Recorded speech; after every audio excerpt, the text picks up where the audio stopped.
Right, yeah, hello, good morning, good morning. So here we go, yep, so I'm going to have a go now at these sockets. So, quick recap, this was a version 4, just a single version 4 that I purchased. It was in fabulous condition, but basically the laces were locked shut. And when I took it apart and sort of removed the laces, etc., I found out that basically it's not, the sensor's not working correctly. Whether or not it's a sensor or the circuit board, I'm not sure, but it's all in good condition. And the sockets, 3 of these sockets were in very, very bad condition, and one of them happens to go to the sensor as well.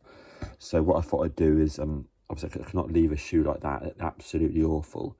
So I've went on internet, purchased the new correct sockets. Now on these, the wiring is actually in a different order, so I'll have to just press the little tab in the back, pull the wiring out, swap the wiring around. That's fine, no drama for that. These are all like MX and Molex, so Molex 2-pin and Molex 3-pin. I think there's a couple of different like sizes though, so just be aware of that. But ultimately this is the right socket for this here. And what I've done is I've already swapped the wires over for these. So even these, the wires are around the opposite way. So now as you see there, they're in the correct way around. So yeah, I've done that one there. I think I reset the other one as well that I needed in here. Haven't done these ones here yet. So yeah, I'm just going to reset those now. Got the soldering iron on, obviously. I've got the heat shrink as well. I've also got the UV paste and the UV light as well. So yeah, let's give it a go. Right, and yep, so I've prepared the sockets.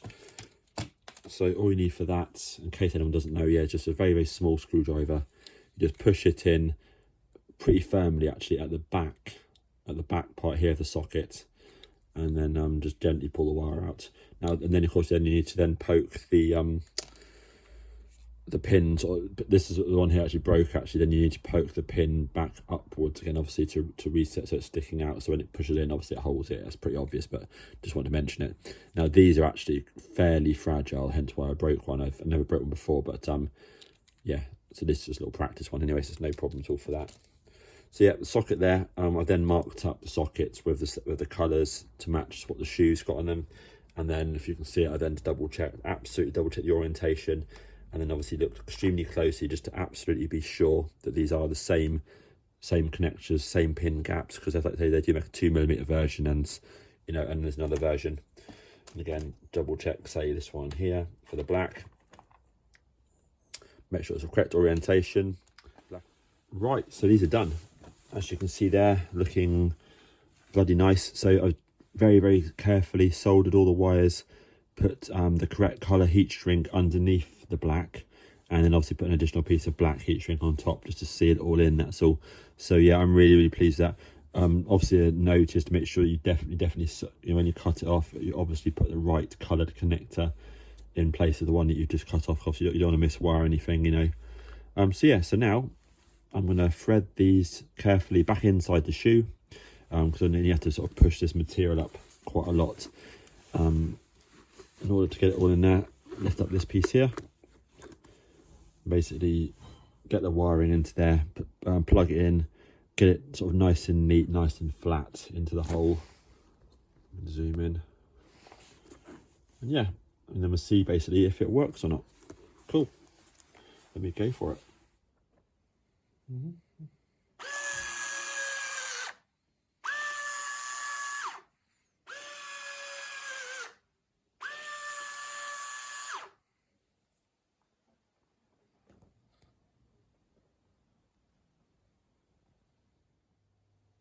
Yeah, right, hi all. Yeah, welcome, here we go. New charge sockets. Yep, so these arrived from AliExpress. I did get some ones from the UK, but they're too big and heavy duty, but also probably would work. These ones from AliExpress that arrived today are much, much better. You basically want this type here, which has a 1 pin at the back, 2 at the front in that position, and obviously the right pitch, etc. inside there. Absolutely perfect. A pack of, like, you know, what's that, 15 there, under £5, perfect. It's on there. I'll just clean up the board actually with some bit of contact cleaner. This is my test lead. I don't actually use this lead here. I actually use a plug-in one. Never actually used this one before, but I took this round as well just to make sure when I plugged it in, it was felt absolutely solid and perfect, just in case I cooked the connector. But no, went on fine, looks good. I had a quick look with the eyeglass. It looks like it's on there properly as well and solid. This version 4, quite a new one, and they've obviously upgraded them from the factory from sort of previous ones, and actually had a layer of, obviously it had a bit more black around there, but they actually had hot glue all around the outside, really neat hot glue, so, which obviously I've peeled off to get to the connector. So once I've tested it, and if I know it works, then obviously I'll then put a small layer of hot glue just around the outside, just to sort of bond it on. A lot of these things here, you have to be careful when you use them. You know, because you have to go in the right angle, because of course these sockets here, they don't go straight up like that, they go in at an angle. So it's really important to be really careful. What I've done at my version 3 is I've actually put a sticker on that kind of shows you the angle where you need to insert it like that, which I will actually do for these version 4s. I just haven't actually been bothered to do it because I've hardly ever had to charge these ones yet. And obviously that strap there, of course, is a strap for this particular version 4 here. So yeah, this is just a shoe that I brought. I say cheap, it's not cheap, but for a version 4 it was cheap. Just so I can have a fiddle around with it. So I replaced the sockets, obviously the charge socket here, batteries, original, feels really good. Bear in mind this shoe here was like basically a faulty one from Air Mag King, so it wouldn't have been very old in the first place. But anyway, coming back to that, that's on there. Tomorrow I'm going to reconnect the battery. Obviously remove all this protection on here. I put this protection on here, which may be a bit overkill, but it's just in case you get one little splodge of solder or something, or flux or something that flicks off. But in the end, for this, these went on very, very straightforward, but it's still 100% worth protecting the shoe, particularly around the back. You don't want that one bit of splodge of something, or dirt on your finger, or some flux or something getting on anywhere on the fabric, because then it'd be difficult to clean it. And also I want to keep these shoes mint. Anyway, that is that. Hopefully it works. It certainly inserts now, whereas before the old socket it just pushed in. It was very, very, very loose. It didn't sort of clip in, it just pushed in very loose, and it's definitely knackered. So now it's got a good connector on, and there we go. Cool. Right, yeah, so next task on these is to have a look at the switch. So the switch on this one here is number 1, and basically it's not working very well. So obviously when I squeeze it, it's very, very, very intermittent. Most of the time it doesn't work. So this is a switch here on this particular one. Number 1 is a sort of thicker wire, and obviously that's the socket there. So if I just touch something metal in between, like that, comes on and off, just obviously to imitate the switch. Okay. So what I'm going to do now is I'm actually going to have, obviously the switch is here, I'm going to have to basically come in under this angle here. So what I'm going to do is I'm going to heat up this bit of white in order to lift this up carefully, then potentially have to probably cut through the stitching just there in order to better hook the wiring, sort of the wire down, so the switch down to here somewhere, like access it, and hopefully it's just a sort of dodgy solder connector, or potentially needs a new switch. But yes, either way it's not very good. The one for the lacing is working absolutely fine. So right, yeah, let me warm this up, get this glue loose, and then go for it. Right, yep, there is the switch out. So when I looked inside, the red wire was loose. Therefore I completely assume it was broken. You can't tell, but all I could tell when I went in there and pulled it with this, just obviously gently, the yellow wire was, so the red wire was extremely loose, just pulling, whereas the black wire was like solid, so presumably the red wire was broken, unless of course the switch is broken, who knows. But the switch certainly, you know, feels like it's operating in an absolutely normal manner. It's very, very difficult to get in access into there. Obviously this part here is very, very easy to warm up, that's no problem, that's just glued on. Then you then have to get in there with a knife really from underneath, just to sort of cut some of the stitching. Obviously I'll neaten up the stitching by removing these little loose bits of stitch, but I managed to sort of stop it from there, just round there is all I needed to get it to. The lacing switch still works fine, like that, so that's good. Yeah, so the plan is really hopefully to clean up this switch, check that it's working using the meter, and if it is, plan is to, of course, is to resolder it to that, and then insert it in there and then glue it in place somehow with an additional foam, because I want it to feel good, you know, so it needs a bit of additional foam around the back like it has got there and stuff, just so when you squeeze it, it's no issues, because obviously once it's in there I don't want it to come out again. But yeah, it looks like it just sort of either glues or double-sided tapes to the back of this, because there's definitely some sort of tape on the side of there. Here we are then. Yeah, so as you see, I've soldered on the connector. I'm I don't want to put too much heat and pressure through this. And obviously I've just connected up the battery. That's the socket there for the strap. This piece here normally wraps round here with a bit of tape. Obviously I've had to unpeel it so I can get to the connections. If I squeeze it.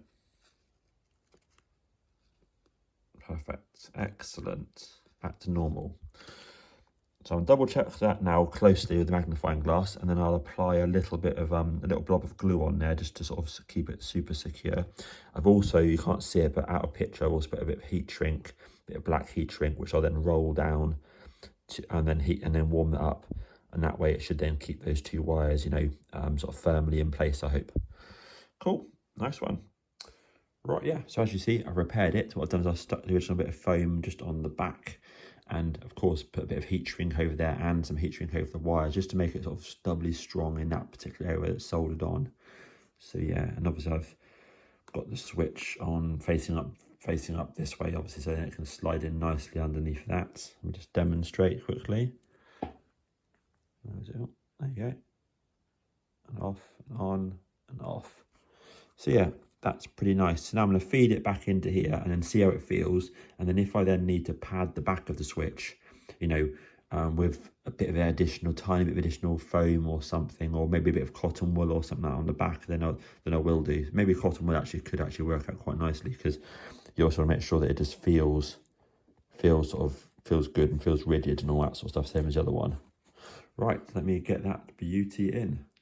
Right, yeah, that's done. So yeah, I've basically just bonded this panel here onto the white piece using a really, really strong double-sided tape, a 3M type, which is basically the same type as what was originally used on the shoe by the looks of it. So that's good. It's all working lovely. So now I need to position it in the right place and put on my impact adhesive, and yeah, just basically bond it on now. And that's looking pretty good. Right, yes, hi all, welcome. So here we go. Turn it on. Where is it? On there? Boom. Look at that. Absolutely fantastic. Version 4. Press the button here for the lacing.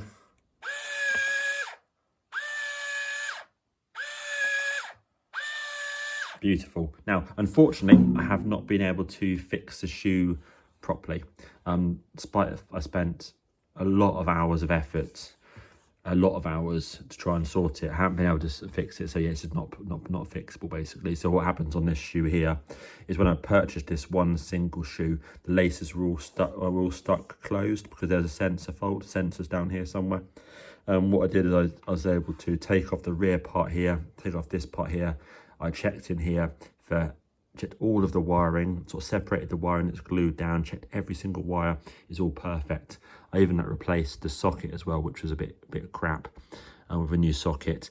In here, I found 3 sockets in the base, which were kind of all like glued together by the factory. So they're all like in bad condition with like threads and insulation gone, etc.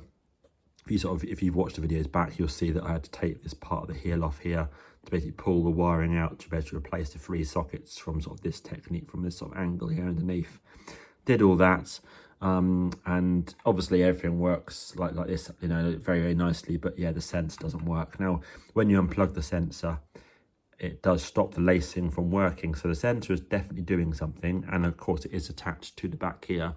It's just not sensing correctly. So when it comes to the gap in the lace, where it should then stop the laces from over tightening or over opening, it's not doing that. And like I say, I've checked every single wire. Every single wire is attached on the back here. It's all in good condition now. So obviously there's a fault either with the sensor itself or with the main circuit board in the back. Either way, it wasn't fixable. However, all of that mega surgery has been incredibly useful for me from a training perspective to get really know these version 4 shoes, you know, all the techniques to get this off here, you know, a new technique I developed to get this part here off. This part here off, I was able to get off myself anyway, but getting that off there and realizing what a pain it is to get to the sockets and the wiring, just useful things like that, you know. And also, like, you know, a case of like getting this hot and not overheating it. You know, you can't heat and cool this piece here too much, otherwise things like this shrink. You know, you sort of start to damage the sides of it here and stuff if you overheat these things. So I've got a lot of skills now out the back of this part here and this bit here by having this particular pair of shoes. Again, the straps being fully off as well. I've also fixed the on-off switch was basically just a bit crap as well. So again, I had to unstitch this section just here, heat this part here up to be able to pull it open, then able to get the switch from here downwards out of this hole, then obviously soldered the switch, which you'll see in the videos and some pictures potentially, and then put it back in there again, put some padding back in, glue it in place, re-stitch round here, but I hand stitched that, re-glued this piece here back on. So in the future, if ever needed to, this part here wouldn't be too difficult to get it open again. But for me, it's just been a development thing, so I can sort of, I now know the technique and how much effort it is to fix the switches. I was also able to get access to that switch. I didn't remove the switch, the laces, but I was able to get in there and see it. This is all back on, really, really neat, considering the major surgery. This all looks fabulous as well. Everything looks cool basically on it. It's a shame, you know, and it's a shame I could not fix the laces to operate correctly. But as long as you don't hold down the button and overly tighten them or overly open them, then it's not a problem at all. This one here I'll potentially be selling at some point in the future just as a single display shoe. Otherwise I might just keep it in my car just to hand to the public, just to feel and make them feel, you know, what the weight of one of these beautiful shoes is. You know, again, if I do or someone does over open these laces, it's not a mega problem, you know, it's fiddly, but you have to basically remove the insole, then you have to then resit all 4 laces into the mechanism using a long sort of tool such as a dental pick. You can't just press them down, they won't just go in.